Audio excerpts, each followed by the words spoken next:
we all know when it comes to recanting events, it's your side, her side, and then the truth somewhere in between. Y'all ready to talk about this mix up of what happened down there at the doggone event? Cue the music! Oh yes, bitches and hoes, I'm back. I'll drop a player like it's nothing, it ain't working out. Now no debate up for discussion, bitch, I'm walking out. My time is money, I ain't loving, let you toast it out. Flip my weave and walk it out, look how I just bossed it out. Now come on baby, why you bugging, we can't talk it out. I keeps it moving, I ain't tripping, lost another spouse. I'm just a boss, it's in my blood, no I won't scream or shout. Grabbing my keys. Cause oh yes, bitches and hoes, I'm back. Back with another video. We here to discuss Love and Marriage Huntsville season 5 episode 6 I think it is. What had happened down there at the doggone Madani event or whatever the hell it was. That's what we trying to figure out. Girl, let's get into this episode. So the episode starts off. The producers had done told them people to wrap up. He told his production team, wrap up and bring your ass home. Go home. We got to get up out of here. The police on the way. As you should. So now we move on. Tiffany goes to see Destiny and ask her how her event went. Now Tiffany, you was on the live with all us. You saw that it went down over there at the doggone opening. You just needed the tea. Just say that. Don't ask how the event went, girl. But anyway, she asked Destiny how the event went, and Destiny was like, it all came together, and look at Tiff, well, who all came? Whenever somebody asks who all came, they trying to get the tea. They messy. Who all came? She said, well, everybody came, and 2 people I didn't invite came, which was, one was Stormy. She came with some doggone flowers in a Gucci bag, and I wasn't really feeling all that. She was like, and then another person came, Mel. Now, it was funny to to Destiny that Mel even showed up, because like she said, we not even on speaking terms. Hell, why would you even show up? She tells Destiny, who is she talking to? She tells doggone Tiffany that basically Mel came down there, didn't speak. She had to yell out the door, you didn't speak, whatever. I already said how I feel about that. Mel spoke, but it was very low key and it wasn't like acknowledging. So it is what it is. I don't even care. That's minor. But so yeah, she's basically saying that she basically came in and didn't speak. She was just coming off the energy with Stormy. It was just a lot going on. So then Tiffany was like, oh, well, what else happened? And then she said, well, as soon as Mel left her, she beeline straight to Miss Wanda. This is Destiny's version. She beeline straight to Miss Wanda with the bullshit. Basically, she didn't come around there to help support no doggone black business. She came down there just to do what she did, which was go to Miss Wanda. That part I agree with. We all know that. Mel even said it herself. I'm going down there and I'm going to catch her and I'm going to see her. She went down there to go handle her business with Miss Wanda. Anywho, so yeah, so that's her version of events, and it all went crazy and haywire, and she couldn't believe they would do this at her event, at her opening, and all of this, and this was not okay. And Tiffany was like, I can't believe they would do this to you. They should be there to support your event, and the fact that they're not supporting your event, that is ridiculous. And Destiny was like, yes, it's ridiculous. I just got this lease. Girl, I don't even know if I'm gonna be able to keep the lease. It's also new. Them people might kick me out. And Tiffany was like, that's crazy. Destiny, that strip mall look dead as hell. Them people ain't gonna kick you out. You look like you're the only one renting down there. Let's move on. So we move to the next scene.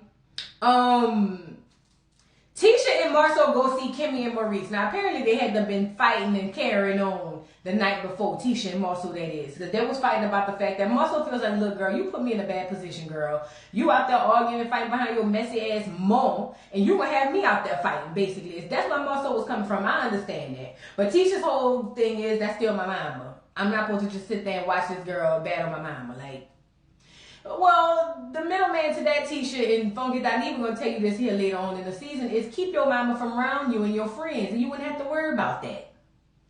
You get it?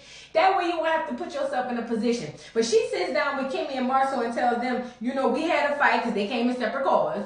So they had a fight, and she didn't appreciate the way Marcel spoke to her, because Marcel told her, next time you don't say nothing, you just shut up and listen, or something to that effect. She found that to be very disrespectful and asked Maurice to talk to his brother. Before I get into Maurice's response, Tisha,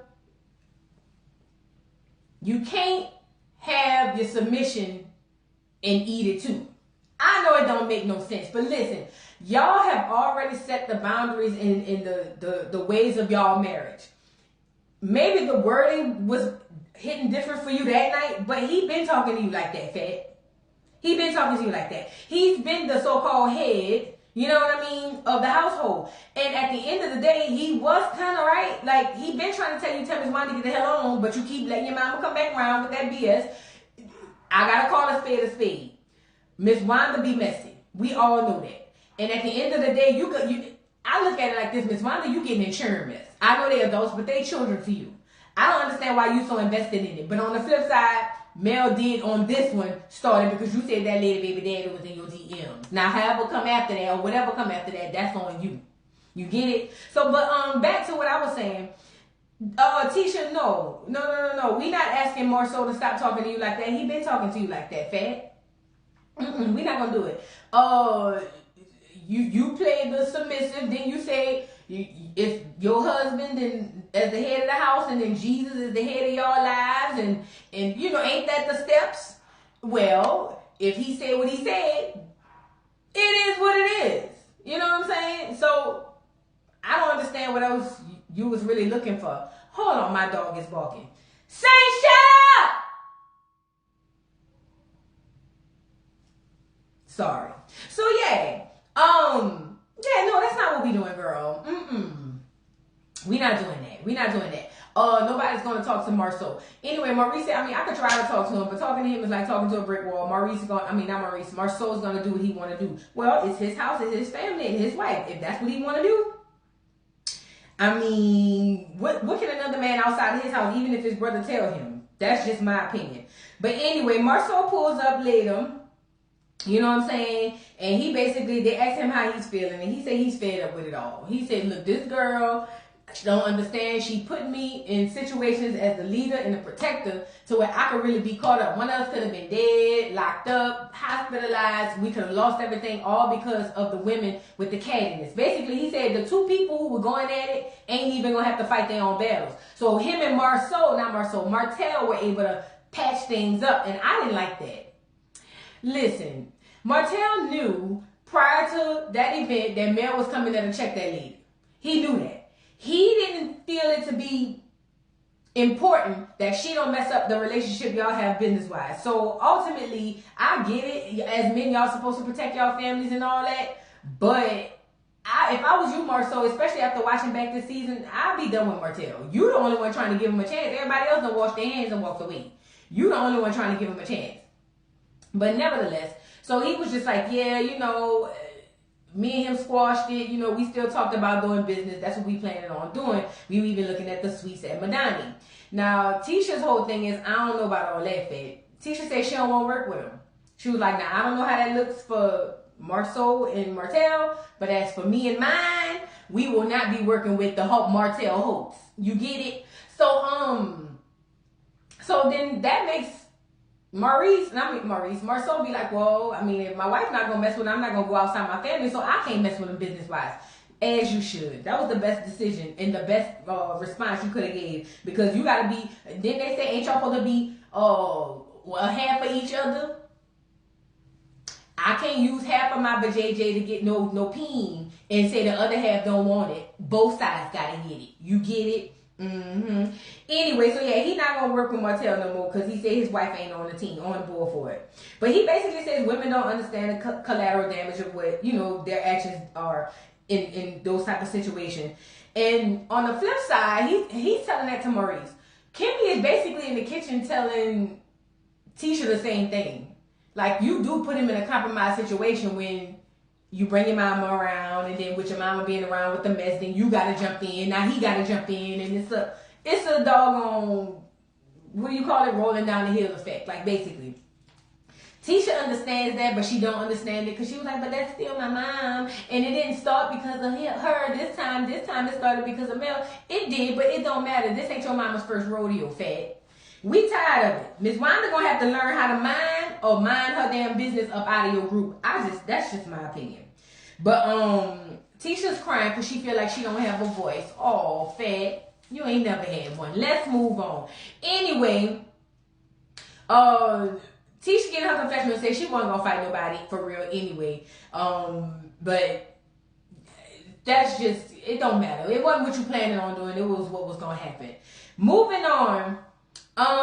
Martell checks on Mel. Now he goes over there to check on Mel. I guess they're all awkwardly cool. I don't like that either.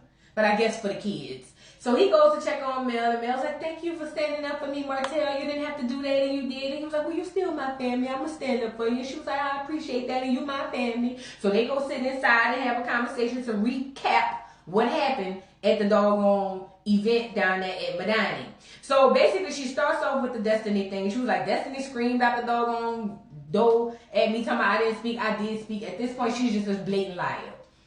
Maybe she missed it because you whispered it. Who knows, Mel? Then she goes on to talk about how she didn't beeline straight over to Miss Wanda. She was cool the whole time. Miss Wanda was the one came around the doggone table. That is true. Miss Wanda did come around the table, but you were not on the other side as cool, calm, and collected as you said you was. You was over there saying, nah, I want to go live. Because see, see how everybody else go live. I want to know what she got to say, blah, blah, blah, blah. It wasn't overly aggressive, but that was that covert aggression. You get what I'm saying. So we're not going to do that. Don't play Mel to be the victim here, because she wasn't the victim. She confronted Miss Wanda. Again, if I knock on your door to fight you and you beat my ass, there's nothing to talk about. I knocked on your door. You get it? So anyway, so she said she was cool with Miss Wanda, walked around the table and started pointing her finger. She was like, she thought I wasn't going to point my finger, and I pointed my finger because she not going to do that. So then she said she looked up and saw Martell over there arguing with Marceau, so she went and stood behind Martell. Oh, I guess y'all a big happy family again. Anyway, so she went to stood behind Martell because she didn't want it to be him by himself. Mel, that was 3 grown-ass men. What was you going to do if it really popped off? You couldn't jump in.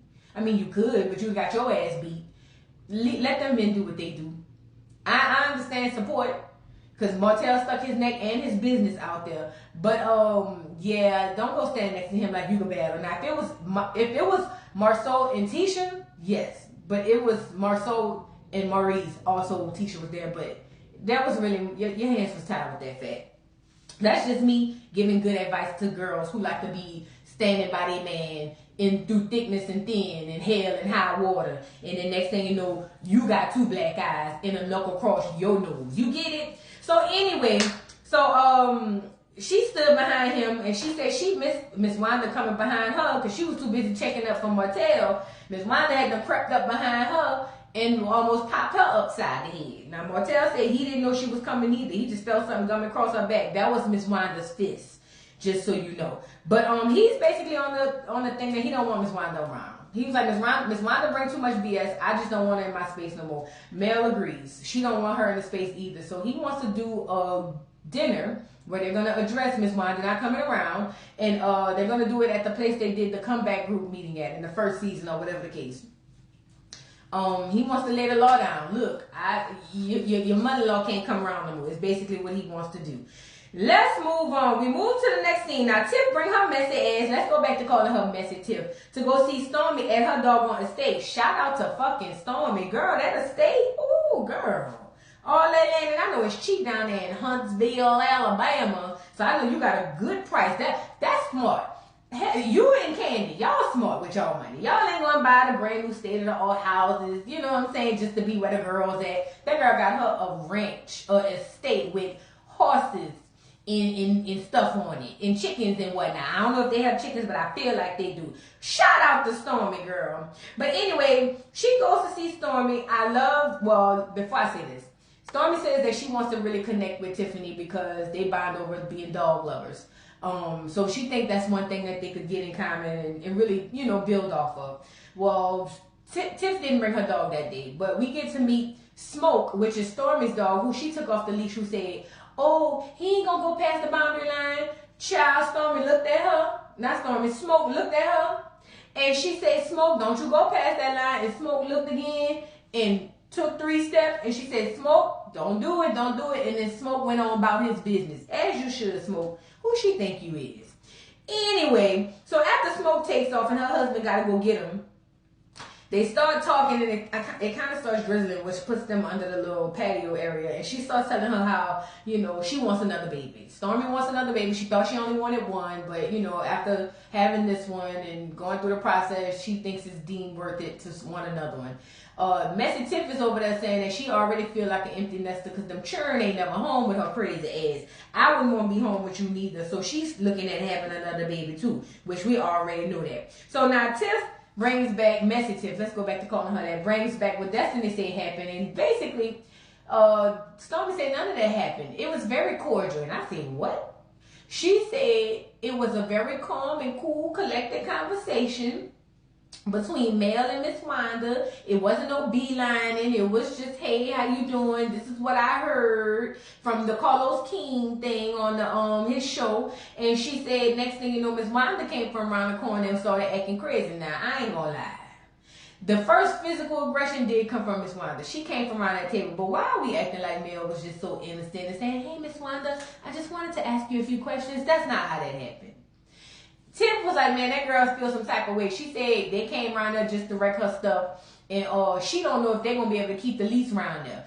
And Stormy with her messy ass, and I was here for it, said, girl, look, she ought to be glad they had people around there fighting because that's the busiest the store been since she opened it. I said, ooh.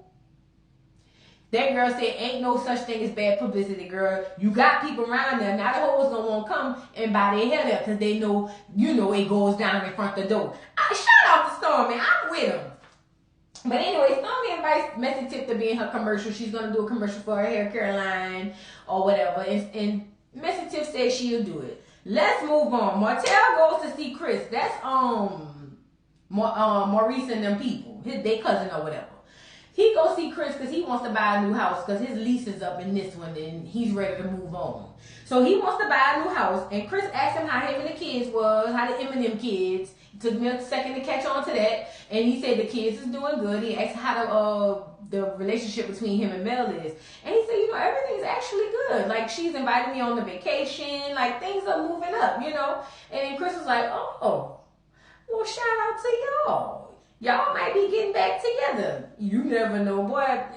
I ain't gonna say that because I don't know. I don't know y'all like that personally. Anyway, so then, because Chris was like, that was a big step up from the last issue y'all had down there at the, when she did the not open mic, when she was hosting that event at the amphitheater or whatever. And so he was like, yeah, we getting there. So, Chris asked what happened down there at the event, because the whole streets of Huntsville know. And, Martell gives his side of the story or whatever the case may be, and was like, it's about the kids. See, it's about the kids, and that's what Marceau didn't understand. I was trying to tell him, if you say something about kids, it's about the kids. And that's why I had to jump up. And, Marceau with that mouth, we almost got into it. And, no, we did get into it, and we almost came to blows. And, at this point, I don't even think we could work together no more. I think, I'm still trying to figure out if we could even be cool. Well, then, Martell, if that's the case and you so unsure, why is you having this meeting with the comeback or at the comeback place? Why? You just said you want to have a dinner, and you told it to Chris too, but then on the flip side, you don't even know if you want to be cool with him. How you don't know? I don't know, whatever. Martell said the kids is off limits. Well, stop insinuating that your ex-wife / baby mama was out there not only putting the peen at the top, she was putting it at the bottom too. Then nobody else would have to say that. Let's move on. We move to the next scene. Stormy and Destiny is at her warehouse. Stormy, you a flexing motherfucker. Yeah, you had Tiffany messy ass over to the estate.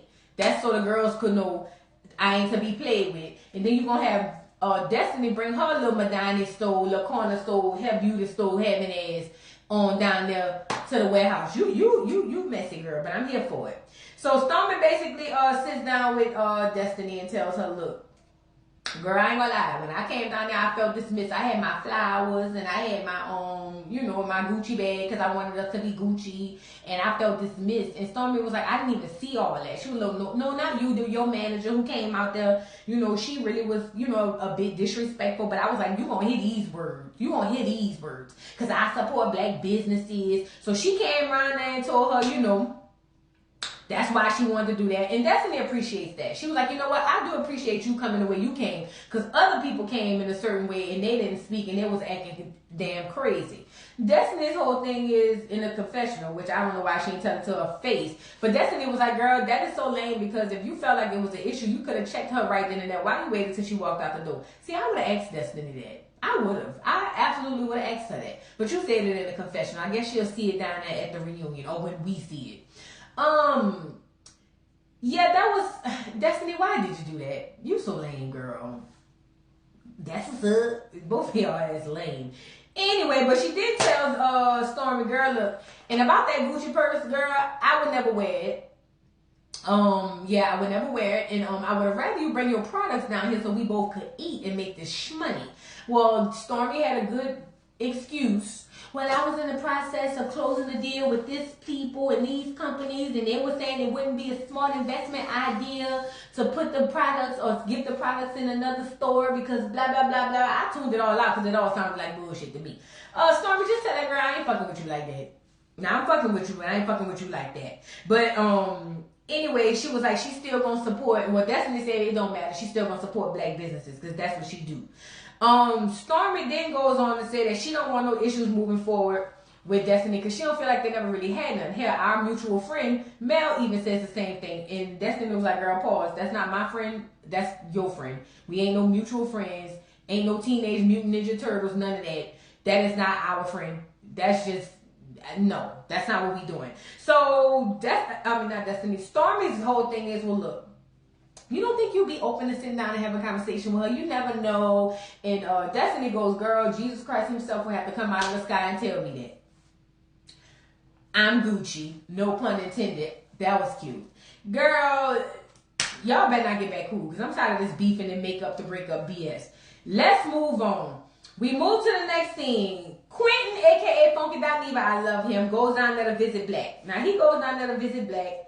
He's down in Huntsville because I think he's from there. I think he's originally from Huntsville, Alabama. So he's like, oh, I ain't been to Alabama or Huntsville in 14 years. It done really picked up. And, I'm pretty sure it has. And who that was? Martell in the last scene said that it's voted one of the best places to live. Must be for economy, for property and all that land, but I don't know about it.